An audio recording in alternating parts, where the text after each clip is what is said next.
Hello everybody, welcome back to the HardReset.Info channel. In today's video, I'll show you how to easily enable or disable status light on your Xiaomi Smart Camera C500.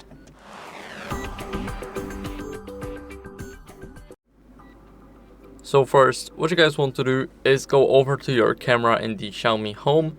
Now go over and click those three dots right up top and then go to the camera settings.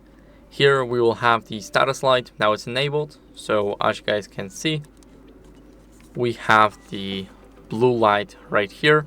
Now whenever we disable it, then it will disappear. There's no light anymore. And as you guys can see, whenever I enable it back, then the light comes back on. So this is what you guys can do, and that's basically it. So I hope this video was helpful. If it was, then leave a like, subscription and a comment, and I'll see you in the next one.